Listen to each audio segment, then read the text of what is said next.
है किस तरह वह अपने आत्मा की साधना आराधना करता है। हमने यहाँ पर अभी स्वरूप देखा, अभी स्वरूप चल रहा है अविरत सम्यक दृष्टि का। अविरत सम्यक दृष्टि श्रावक ग्रस्त अवस्था में रहते हुए 7 व्यसनों के त्याग पूर्वक 18 क्रियाओं का पालन करता है। कितने व्यसनों का त्याग होता है? 7 व्यसनों का त्याग और 18 क्रियाओं का पालन होता है। वो अविरत सम्यक दृष्टि होता है और साथ में ही श्रावक के 6 आवश्यक कार्य का भी वह पालन करता है। शुद्ध देव पूजा, शुद्ध गुरु उपासना, शुद्ध शास्त्र स्वाध्याय, शुद्ध संयम, शुद्ध तप और शुद्ध दान, इन 6 आवश्यक का पालन करता है। अभी तक हमने शुद्ध देव पूजा का स्वरूप समझा। व्यवहार में अनंत सिद्ध परमात्मा और निश्चय में निःशुद्धात्म देव, इनकी 75 गुणों के द्वारा पूजन आराधना करना। गुरु उपासना रत्नात्रय से अलंकृत भावलिंगी निर्गत वीतरागी साधु के समान अपने रत्नात्रय स्वभाव में अलंकृत होने की भावना को जगाना, पुरुषार्थ को जगाना, वैसा आचरण करना ये गुरु उपासना है। शास्त्र स्वाध्याय सच्चे शास्त्रों का जिनेंद्र कथित और सदगुरु के द्वारा रचित इन ग्रंथों का स्वाध्याय करना और अपने शुद्ध ध्रुव ज्ञानमयी स्वभाव को ध्यान, शुद्ध तत्व का प्रकाश भीतर में प्रकट हो जाना, यही सच्चा स्वाध्याय है। निरंतर निःशुद्धात्मा का चिंतन मनन चलना। इसके बाद संयम, अंतरंग में निज आत्मा की निरंतर सुरत बरते और साथ में इंद्रिय संयम और प्राणी संयम का आचरण हो, अर्थात 5 इंद्रिय और मन को वश में करना, 6 काय की जीवों की रक्षा करना। इस तरह ये श्रावक संयम का भी पालन करता है। आगे अब तप, कौन सा आवश्यक आ रहा है? तप। इसके बाद दान। क्या है तप? श्रावक को तप भी करना चाहिए, अपनी यथाशक्ति तप में भी आचरण करना चाहिए। तप क्या कहलाता है देखते हैं। तपम अपसद्भावम शुद्ध तत्व सचिंतनम शुद्ध ज्ञानमयं सुतम तथा हि निर्मलं तपम। तपम अपसद्भावम, अपने सद्भाव स्वभाव में, अर्थात जिसका कभी अभाव होने वाला नहीं है, ऐसे आत्म स्वभाव में क्या हो जाओ? स्थित हो जाओ। शुद्ध तत्व सचिंतनम, और शुद्ध तत्व का क्या करो? चिंतन करो, सम्यक चिंतन करो। शुद्ध ज्ञानमयं शुद्धम, अपने ज्ञानमयी शुद्ध ध्रुव स्वभाव को में लीन हो जाओ। तथा ही निर्मलम तपम, इसी को निर्मल तप कहा गया है। अपने ज्ञानमयी ध्रुव स्वभाव को अपने आत्म स्वभाव के शुद्ध तत्व के चिंतन में लीन हो जाओ और अपने शुद्ध तत्व में स्थित हो जाओ। यही वास्तव में सच्चा क्या है। पर कौन अपने स्वभाव में स्थित हो पाएगा? कौन? इच्छा निरोधा तपः, जिसकी समस्त संसार की इच्छाओं का क्या हो गया होगा? निरोध हो गया होगा, वही स्वभाव में स्थिर हो पाएगा, वही निश्चय तप को प्राप्त कर पाएगा। जब तक संसार की इच्छाएं लगी रहेंगी, आत्म स्वभाव में स्थिर नहीं हो पाओगे। वो इच्छाएं, वो चाहें आपके आत्म स्थिरता में बाधक बनेगी। आरा भगवान आत्मा इसलिए संसार की समस्त इच्छाओं को त्याग करके फिर आत्म स्वभाव में जीव लीन हो पाएगा। उसका नाम वास्तविक क्या है? तब और आत्मा में स्थिर होने के लिए इच्छाओं का निरोध करना ही होगा। जब तक इच्छाओं का निरोध नहीं करोगे तब तक आप आगे नहीं बढ़ पाओगे किसी भी मार्ग में। किस मार्ग में? किसी भी मार्ग में आपको क्या करना पड़ेगा? इच्छाओं को क्या करना पड़ेगा? बच्चा सोचे कि अब हम बाहर जा रहे हैं, पर मम्मी पापा की क्या लगी रहे? आशा लगी रहे, चाहे लगी रहे, आ रहा नहीं आ रहा भगवान आत्मा उनसे आशा तृष्णा मोह लगा है। कैसे बढ़ेगा आगे? नहीं बाहर जा पाएगा, नहीं पढ़ पाएगा, लिख पाएगा। आ रहा नहीं आ रहा, उन्नति नहीं कर, उसको मोह का क्या करना पड़ेगा? त्याग। उसको उस इच्छाओं का क्या करना पड़ेगा? त्याग करना पड़ेगा। आया नहीं? ऐसे यहाँ पर भी जिसको मोक्ष मार्ग में आगे बढ़ना है, अपने आत्म स्वरूप में स्थिर होना है, उसको समस्त संसार की इच्छाओं का क्या करना पड़ेगा? त्याग करना पड़ेगा। क्योंकि इच्छाओं का दास कभी मोक्ष के मार्ग में आगे नहीं बढ़ सकता। इच्छाओं के दास न दीक्षा ले सकते, न इच्छाओं के दास सही शिक्षा ले सकते, क्योंकि अंदर में क्या लगी, इच्छा लगी। इसलिए इच्छाओं को क्या करना पड़ेगा, त्यागना पड़ेगा, जब जीव मोक्ष के मार्ग में आगे बढ़ पाएगा। और इच्छाओं के दास यदि कदाचित इच्छा ले भी ले तो इच्छा का निर्वहन नहीं कर सकते, यथार्थ पालन, क्योंकि लगी तो क्या है अंदर, इच्छा है। इच्छा का जो दमन न कीना, चारित्र से शिव गमन नहीं। इच्छा का जो दमन न कीना, इच्छाओं का दमन यदि नहीं किया, इच्छाओं को छोड़ा नहीं और चारित्र भी धारण कर लिया, नियम संयम व्रत भी ले लिया, तो तुझे चारित्र से शिव गमन नहीं। उस चारित्र से क्या नहीं होगा, गमन अर्थात मुक्ति में गमन नहीं होगा। ध्यान रखना, इच्छाओं का निरोध करके संयम लेना होगा, इच्छाओं का निरोध करके तप आदि को धारण करना पड़ेगा, इच्छाओं का निरोध करके फिर संयम के मार्ग में आगे बढ़ना होगा। और इच्छाओं का निरोध नहीं किया और संयम ले लिया तो बस वैसी दशा होगी। कैसी दशा होगी कि अंदर में तो इच्छाएं क्या हैं, लगी हैं, और बाहर में संयम का क्या चल रहा है, पालन चल रहा है। वो यथार्थ संयम का पालन नहीं कहलाएगा। सारी इच्छा, यहाँ तक कि पुण्य प्राप्ति की इच्छा को भी छोड़कर साधक संयम लेता है, स्वर्ग आदि की चाह को भी छोड़कर साधक संयम लेता, मेरे कर्मों की निर्जरा हो जाए इस चाह को भी छोड़कर क्या करता, संयम और चारित्र के मार्ग में चलता। वो वास्तव में सच्चा। वो गुरु महाराज ने तो फूलना संसर्ग 16 फूलना में कह दिया, मुक्ति पथम है आचा। मुझे मोक्ष की भी चाह इच्छा नहीं है। क्यों नहीं? वो तो मिलेगा ना। मैं अपने आत्म स्वभाव की सम्यक संयम वीतराग स्वरूप की साधना करूंगा तो अपने आप मुझे मुक्ति क्या होगी, मिलेगी। मुझे चाह करने की आवश्यकता नहीं है। अरे मैं पानी पीऊंगा तो प्यास बुझेगी, बोलो ना, बुझेगी क्या नहीं बुझेगी? भोजन करूंगा तो भूख मिटेगी, इसमें संशय वाली बात है।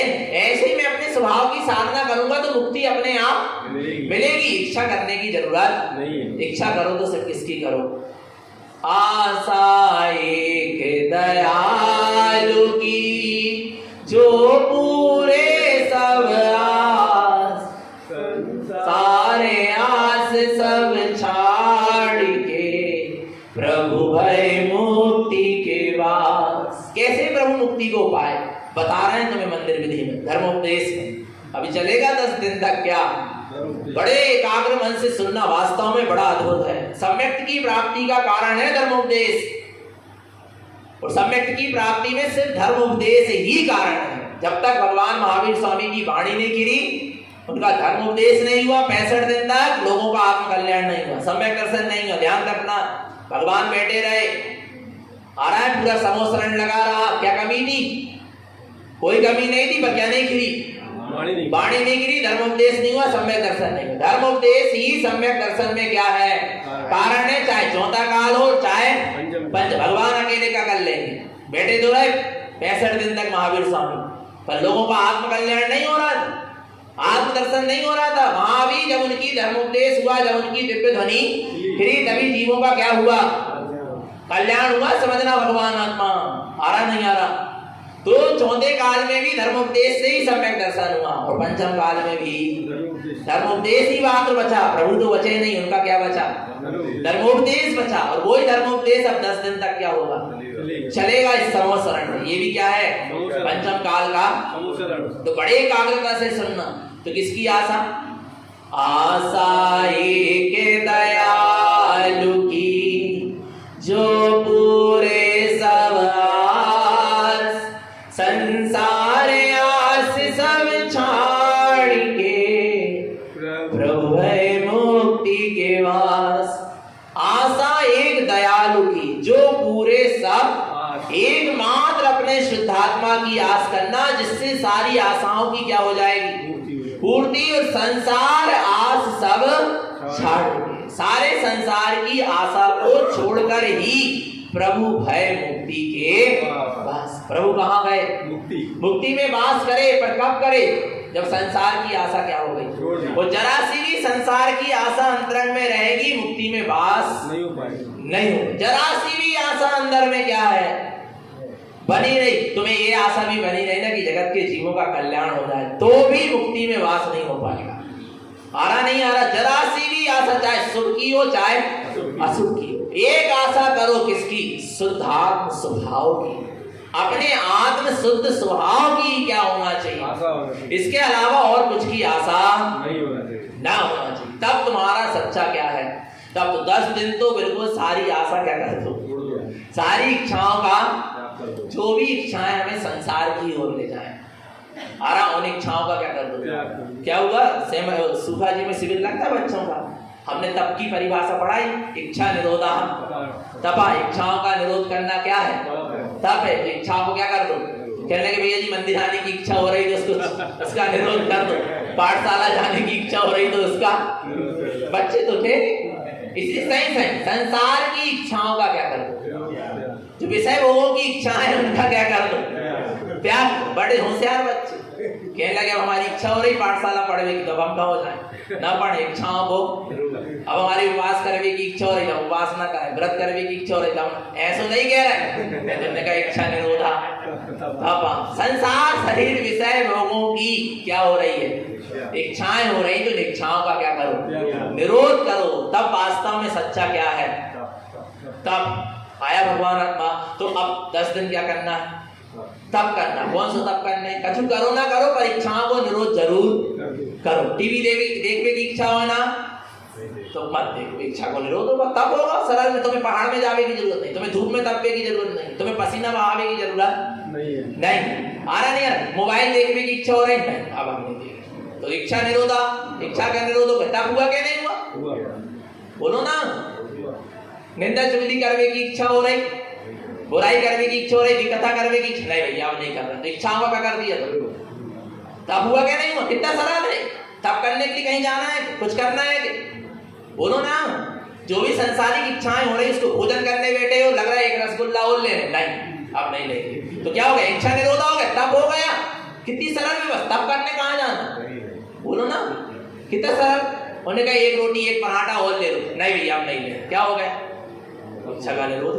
कितनी सरल, तब माने कितना सरल है। तब लोगों ने तब को क्या समझ लिया, पहाड़ में जाके बैठ गए, वो भी है तपस्या, पर भगवान आत्मा समझना, पर अंदर की इच्छाओं का तो क्या होना चाहिए, निरोध होना चाहिए, त्याग होना चाहिए। आया नहीं, अपन श्रावक की भूमिका में अपन इतना तपस्या नहीं कर पा रहे, गुफाओं में जाके, जंगलों में जाके, नदी के किनारे बैठ के, वृक्ष के नीचे बैठ के, तो कम से कम अपन छोटी छोटी इच्छाओं का ही क्या कर दे, त्याग कर दे, निरोध कर, है क्या नहीं है भगवान? कितना सरल है। अच्छा सुनो, हम कह रहे हैं तुम मोबाइल देखने की इच्छा हो रही ना, अब हम 5 मिनट तक मोबाइल नहीं देखेंगे, इतना तो कर दो निरोध।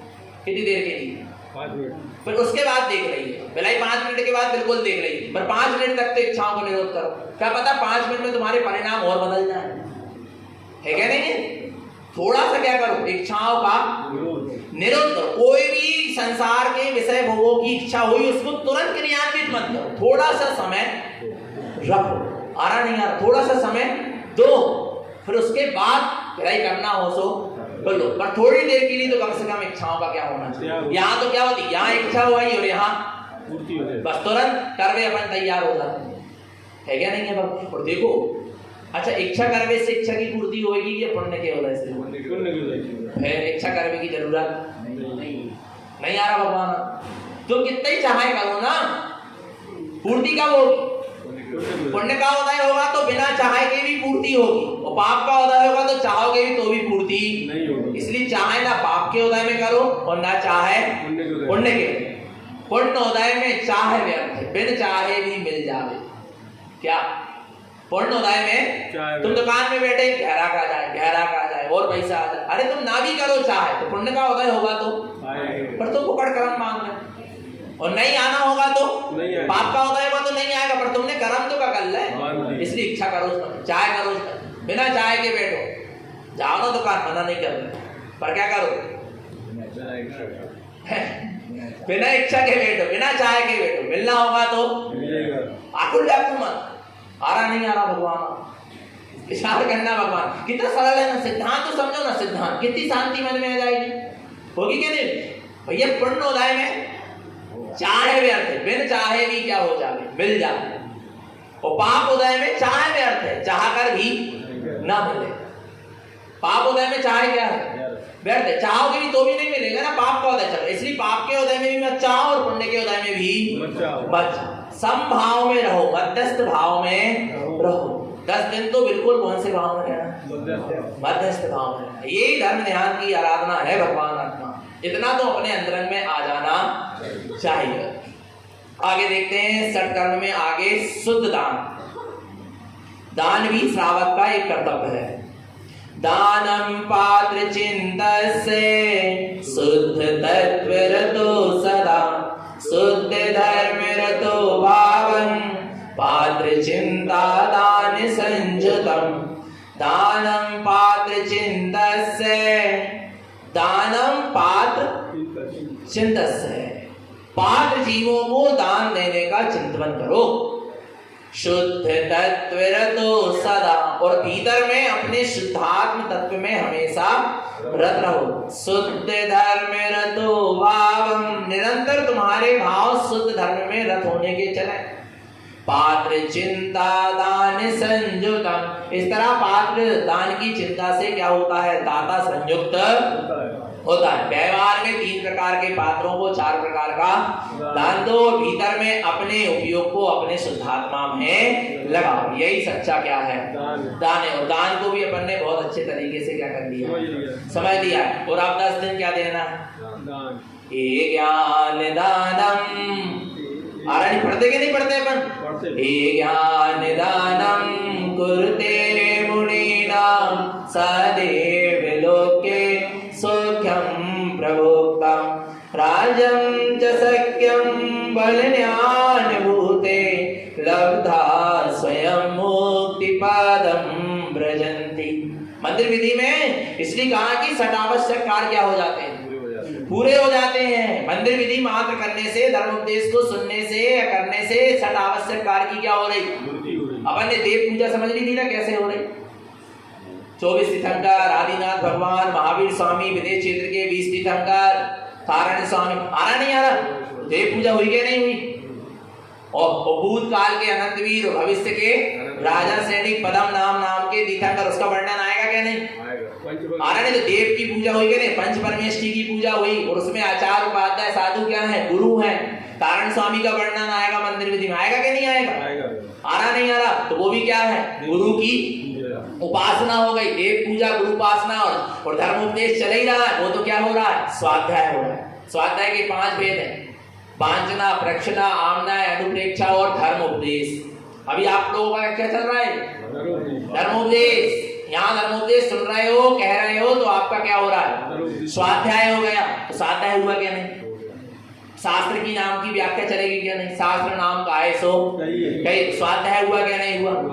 और आगे चलो तो संयम, जितनी देर आप धर्मोपदेश सुन रहे हो उतनी देर संयम से होना, क्योंकि धर्म उपदेश सुनने के लिए जब आए हो तभी तुम सारे पाप कार्यों का त्याग करके आए क्या नहीं है। चैत्यालय में प्रवेश करते समय क्या बोला, निसही निसही निसही, संसारिक कार्यों का निषेध निषेध निषेध 3 बार बोल दिया, पक्का हो गया, त्याग ही होना चाहिए संसारिक कार्यों का। यहाँ बातचीत नहीं होना चाहिए घर गृहस्थी की, आ रहा है, क्योंकि 3 बार बोला है आपने क्या, निसही निसही निसही, आ रहा संसारिक कार्यों का निषेध निषेध निषेध। संसारिक कार्य, संसारिक बातचीतें, सांसारिक वार्तालापें यहाँ पर बिल्कुल नहीं होना। संसारिक विषय भोग यहाँ नहीं, तो आपको क्या लग रहा है, दोस्त भैया जी हमने सही सही बोल के नहीं आते। कितने होशियार हैं लोग, हरा नहीं हरा भगवान आत्मा, विचार करना हर चीज का तोड़ है। सब व्यक्ति चाहे तो हर चीज का क्या निकाल ले, तोड़ निकाल ले। क्या हरा नहीं बोले हमने सही सही नहीं आएंगे। अरे तुम आओ ना आओ, पर जैसे ही चैत्यालय में प्रवेश किया वैसे ही संसारिक कार्यों का क्या हो गया, त्याग हो गया, त्याग हो गया, आया नहीं आया। तो देखो षट आवश्यक कार्य की क्या होती है। तो आप यहाँ पर बैठे जितनी देर उतनी देर संयम से तो हो, है क्या नहीं, सटकाए के जीवों की हिंसा कर रहे हैं क्या, 5 इंद्रिय के विषय वो भोग रहे क्या, नहीं भोग रहे ना। यहाँ पर क्या कर रहे हैं आप, जितनी देर बैठे उतनी देर कैसे बैठे आप, संयम से बैठे। संयम का भी क्या हो गया, पालन हो गया। और आगे तप, स्वाध्याय परम तप, स्वाध्याय को क्या कहा, परम तप कहा है। तो स्वाध्याय हो गया तो क्या हो गया आपका, तप भी हो गया। 12 प्रकार के तप है, उसमें एक स्वाध्याय नाम का तप भी है। विनय नाम का भी एक क्या है तप। तो आप देवगुरु शास्त्र की विनय कर रहे हैं क्या नहीं कर रहे? कर रहे क्या नहीं कर रहे? अपन जब मंदिर विधि कर रहे हैं तो देवगुरु शास्त्र की बड़े सावधानी से जनवाणी उठा रहे हैं, रख रहे हैं, अच्छे हाथ जोड़ के सीध झुका के बार बार उनकी क्या कर रहे हैं? विनय कर रहे हैं। तो ये क्या होगा? आराधना भी उठाओ तो बड़े अच्छे से उठाओ, ऐसे कर, ऐसे नहीं, ऐसा नहीं, दोनों हाथ से। किसी को लेना देना है तो कैसे दो? अच्छे बताने की चीज नहीं, आरा भगवान फिर भी बताना पढ़, अपन ऐसे पढ़, ऐसे करके पढ़ना। अरे किताब पुस्तक है क्या? ऐसा नहीं, जब तो पेज पढ़ रहा है, आ रहा नहीं आ रहा बाबा, अच्छे से पढ़ो। कैसे पढ़ो? अच्छे ऐसे बड़ी श्रद्धा से पढ़ो, नाभि के ऊपर रख के पढ़ो। आया नहीं है? बड़ी श्रद्धा बहुमान होना चाहिए, क्योंकि विनय नाम का भी एक क्या है तब। यदि आप देवगुरु शास्त्र की क्या कर रहे हैं? विनय कर रहे हैं, तो आप क्या कर रहे हैं? तब कर रहे हैं। मंदिर विधि के समय अपन ने विनय करी, विनय बैठक पढ़ते के नहीं? सांचो देव सोई जा में, ये क्या है? ये विनय बैठक है। अब मंदिर विधि अब क्या बताएं, समझा ही नहीं पा रहे आए भगवान आत्मा। तो वो क्या हो गई? विनय माने विनय नाम का भी एक क्या है तप है। और देखो एक तप और पता क्या है? कायोत्सर्ग। कायोत्सर्ग भी एक क्या है तप है। अब जब मंदिर विधि पूरी होती है और जब अपन स्तुति करते हैं, उसके बाद क्या करते हैं? कायोत्सर्ग करते हैं। जब हमने इतनी देर यहाँ पर बैठे स्वाध्याय जाप पढ़ के, इसमें कोई असाधारण दोष लग गया हो तो उसके लिए अपन क्या करते? खड़े होके 9 बार नमोकार मंत्र पढ़ते हैं। कायोत्सर्ग कहलाता है। कायोत्सर्ग नाम का भी एक क्या है तप है। ये अंतरंग तप है। आया है? तो ये क्या हो रहा है? तप चल रहा है। चल रहा क्या नहीं चल रहा? तो ये वैयावृत्ति नाम का भी एक क्या है तप है। मंदिर विधि करते समय देवगुरु शास्त्र के प्रति वैयावृत्ति का तो भाव है ना, सेवा का तो भाव है। ये क्या हो गई? वैयावृत्ति भी हो गई। और ध्यान पूर्वक आप मंदिर विधि सुन रहे हो, समझ रहे हो, तो ध्यान नाम का भी एक क्या तप है। आया समझ में? तो ये आपके क्या होते हैं? षट आवश्यक पूरे होते। क्या करने से? मंदिर विधि को करने से। और दान, इसके बाद अंतिम क्या है? दान। और अपन आप मंदिर विधि के बाद आरती करते तो दान डालते क्या नहीं डालते है? फिर प्रभावना बढ़ती क्या नहीं बढ़ती? प्रसाद बढ़ता क्या नहीं बढ़ता? ये क्या हो गया आपका? दान हो गया। पर बड़े विवेक के साथ, किसके साथ? दान बड़ी श्रद्धा के साथ, विवेक के साथ, बड़ी भक्ति के साथ, नम्रता विनम्रता बिना अहंकार के साथ क्या करो? दान देना। प्रसाद भी अब बटेगा कि नहीं बटेगा? ज्ञान का भी बटेगा और किसमिस का भी बटेगा। और किसमिस का बटेगा तो किसमिस जैसे भाव भी होने चाहिए, मीठे मीठे भाव नहीं आ रहा। अंदर भी कोरे और बाहर भी कोरे, अंदर से भी मुलायम और बाहर से भी। ऐसे 10 दिन अपने किसमिस जैसे क्या करना है? भाव रखना। सुपारी जैसे मत रखियो, अंदर भी कड़े और बाहर भी। ऐसे भाव नहीं रखना है क्या नहीं? नारियल जैसे कम से कम कैसे रख लो? हम तो कहें नारियल जैसे भी मत। नारियल वाले भाव माने अंदर से नरम और बाहर से बड़ा। वो पेड़ जैसे तो रखियो जो मती, पेड़ के बाहर से नरम दिखा और अंदर से क्या रहता? कड़क रहता। मायाचारी के परिणाम है क्या नहीं? रखने तो कौन के जैसे रखो? किसमिस जैसे। कैसे रखो? किसमिस। अंदर बाहर से एक से। तो अंदर बाहर से एक से माने नरम वाले एक से, नहीं तो अंदर बाहर से एक से चौपाड़ी जैसे। ये भी तो अंदर बाहर से एक से, ऐसे नहीं। आया भगवान? तो बड़े नर्म परिणाम, कोमल परिणाम रखना। आया नहीं आया भगवान? वास्तव में इतने नर्म परिणाम होना चाहिए। वही तो प्रसाद बटेगा। काय का? किसमिस का प्रसाद बटेगा। किसमिस जैसे भावों को हम आदान प्रदान करेंगे, कोमल भावों का हम आदान प्रदान करेंगे, समता भावों का, क्षमा भावों का हम आदान प्रदान करेंगे। आ रहा है? कोई भी प्रकार के विभाव परिणाम नहीं होना। तो दान होगा क्या नहीं होगा? और बड़ी श्रद्धा भक्ति के साथ, बिना अहंकार के साथ क्या करना?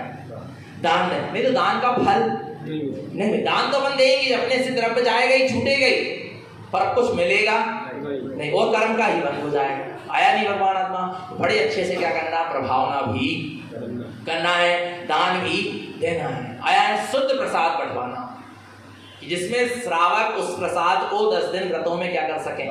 ग्रहण कर सके। ऐसा शुद्ध प्रसाद बंटवाना कि जिससे श्रावक उसको 10 दिन क्या कर सके? ग्रहण कर सके। कोई भी बंटवाव मना नहीं है, पर ऐसा बंटवाव शुद्ध जिसे श्रावक उस 10 दिनों में क्या कर सके? ग्रहण कर सके, उपयोग कर सके, बड़ी श्रद्धा के साथ। तो ये क्या हो गया? दान। तो देखो ये बता रहे थे हम, देखो कैसे ज्ञान की महिमा। ये ज्ञान दानम कुरुते मुनीनां सदैव लोके सौख्यम प्रवोक्ता राज्यं च सख्यं बलज्ञानभूतै लब्धा स्वयं मुक्तिपदं व्रजन्ति। जो बड़ी श्रद्धा भक्ति भाव पूर्वक ज्ञान दान को करता है, किसको? सत्पात्र जीवों को सदैव लोक के सौख्यम प्रभुक्ता, अर्थात वो जगत के सारे सुख को भोगता है। राज्यम च सख्यम बलनान भूते, वो राजपद को, सारी शक्तियों को, सारे बल को और ज्ञान का भूत अर्थात केवल ज्ञान को प्राप्त करता है। लब्धम स्वयं मुक्ति पदम व्रजन्ति, और एक दिन ऐसा आता है कि वो मुक्ति को भी क्या कर लेता है? प्राप्त कर लेता है। अपने ज्ञान दान की भी क्या करते हैं? महिमा गाते हैं। हमारा तो दान हुआ, पढ़ गाहे लीजे दान दीजे रत्न वर्षा बरसियो। पढ़ते क्या नहीं पढ़ते? तो दान की भी क्या हो रही है? महिमा हो रही। तो मंदिर विधि करने से श्रावक के क्या हो गए? षट आवश्यक की क्या हो गई? पूर्ति। इसलिए प्रतिदिन, यदि षट आवश्यक प्रतिदिन करने के हैं और प्रतिदिन करने के, तो प्रतिदिन यदि आपने मंदिर विधि कर ली तो आपके प्रतिदिन क्या होगा? षट आवश्यक कार्य की पूर्ति हो गई। आपको फिर अलग से कुछ करने की आवश्यकता नहीं। वो बहुत सी जगह में मंदिर विधि प्रारंभ होगी प्रतिदिन। बड़गांव कुम्हारी में तो प्रतिदिन होती। दमोह जिला में अधिकांशतः गांव में प्रतिदिन क्या होती है? मंदिर विधि। और प्रतिदिन होगी लघु मंदिर विधि, और जिस दिन अष्टमी चतुर्दशी होगी उस दिन क्या होती है? बड़ी मंदिर विधि। ऐसा लगता है कि क्या पर्यूषण पर्व चल रहा है। पूरा पुरुष वर्ग आएगा, बढ़िया श्वेत कपड़े पहने, श्वेत कुर्ता पैजामा पहन के प्रतिदिन, और बढ़िया खड़े होके, पूरे के पूरे लोग बड़े खड़े होके क्या करेंगे? भाव से मंदिर विधि करेंगे। इतना अच्छा लगता है, ऐसा लगता है उनके यहाँ 12 महीने क्या चल रहा है? पर्यूषण चल रहा है। आया नहीं आया भगवान आत्मा। जिसको षट आवश्यक कार्य की पूर्ति करना है वो प्रतिदिन क्या करे? तारण त्रिवेणी में से एक त्रिवेणी का पाठ करे और मंदिर विधि करे। आपके श्रावक के षट आवश्यक की क्या हो जाएगी? पूर्ति हो जाएगी। आगे देखो, ये षट कर्म सुतम चा जे सार्धन्ति सदा बुधे मुक्ति मार्गम ध्रुवम सुतम धर्म ध्यान रतो सदा। ये षट कर्म शुद्धम था, ये शुद्ध षट कर्म कहे गए। जे साधनती सदा बुधे, जो ज्ञानी जीव इनकी क्या करता है? हमेशा साधना करता है, अर्थात जिनका हमेशा पालन करता है। शुद्ध देव पूजा, गुरु उपासना, शास्त्राध्याय, संयम, तप और दान, इनका हमेशा पालन कर। मुक्ति मार्गम ध्रुवम शुद्धम, उसका वास्तव में मुक्ति का मार्ग बनेगा, उसका मुक्ति का मार्ग शुद्धता से बनेगा। ध्रुवम निश्चय कि उसका मुक्ति का मार्ग बन गया। धर्म ध्यान रतो सदा, इस तरह वह श्रावक इन शुद्ध षट आवश्यक के द्वारा अपने धर्म ध्यान में क्या रहता है? रत रहता है। ये षट कर्मं चाराध्यम अविरतम श्रावकम ध्रुवम संसार सरणी मुक्तस्य मोक्षगामीना संशय। ये षट कर्मं चाराध्यम, जो श्रावक इन षट कर्मों का क्या करेगा? आराधना करेगा। अवृतम श्रावकम ध्रुवम, वह निश्चित अवरत सम्यक दृष्टि श्रावक है। संसार शरण मुक्त से, वो संसार की शरण से क्या हो जाएगा? मुक्त हो जाएगा। मोक्षगामी न संशय, भाई मोक्ष में गमन करेगा, इसमें कोई संशय नहीं। एतत् भावनम कृत्वा श्रावकम सम्यक् दृष्टितम अवृतम शुद्ध दृष्टि चा सार्धम ज्ञानमयम ध्रुवम। ये स्वरूप पूरा हुआ। गाथा क्रमांक एक ही समझ लो तुम, से लेकर 377 गाथा में अविरत सम्यक दृष्टि श्रावक का स्वरूप बताया, ग्रस्त श्रावक का स्वरूप बताया, और इतना दृढ़ कर दिया ग्रस्त श्रावक को कि अब वो प्रतिमा लेने के लिए क्या हो गया? तैयार हो गया। 11 प्रतिमाओं को धारण करने के लिए क्या हो गया? तैयार। पर कैसे तैयार हुआ? एतत् भावनम कृत्वा, इस तरह उसने इतनी भावना, भाई 5 अधर्म के लक्षण से बचा, 7 व्यसनों के त्याग पूर्वक 18 क्रियाओं का पालन किया, श्रावक के शुद्ध षट आवश्यक का पालन किया। एतत् भावनम कृत्वा, इस तरह इतनी भावनाओं को उसने साधा किया, श्रावकम असम्यक दृष्टितम। भाई श्रावक क्या है? सम्यक दृष्टि है। अविरतम शुद्ध दृष्टि जा, ऐसा अवरति सम्यक दृष्टि श्रावक शुद्ध दृष्टि है। सार्धम ज्ञानमयम ध्रुवम, किसकी साधना करता है वह? अपने ज्ञानमय ध्रुव स्वभाव की साधना करता है। और साधना करते करते अब वो क्या हो रहा है? अब जब वो ग्रस्त अवस्था में रहकर इतना नियम संयम पाल लिया, इतना दृढ़ हो गया अपने ज्ञान स्वभाव की साधना, तो अब आगे क्या लेगा? 11 प्रतिमाओं को धारण पर पहले 377 गाथाओं की साधना हो जाए, फिर 11 प्रतिमा लेना। 11 प्रतिमा से एक प्रतिमा लेना पहली। आ रहा नहीं आ रहा भगवान आत्मा? नहीं आ रहा समझ में? और देखो जैसा स्वरूप निकलेगा प्रतिमा का हम वैसा बताएंगे। फिर जे मत कहिए तुम उनकी बुराई कर रहे हो, उनकी निंदा। जो स्वरूप है सो है, किसी की निंदा नहीं है और किसी की बुराई नहीं है। जो जिनेन परमात्मा का सिद्धांत है, जो जिनेन परमात्मा बता रहे हैं, वो जो का त्यों बताएं। हम भी उस चीज का पालन नहीं कर पा रहे तो भी हम उसको क्या करेंगे? स्वरूप को जो का त्यों बदलाएं। क्योंकि यहाँ से बैठकर एक भी शब्द विपरीत नहीं बोला जाए, असत्य बोला नहीं। जिसका जो स्वरूप है उसका वैसे का वैसा क्या करना पड़ेगा? बदलाना पड़ेगा। पड़ेगा क्या? बतलाना ही चाहिए। पड़ेगा क्या? आ रहा नहीं आ रहा भगवान आत्मा?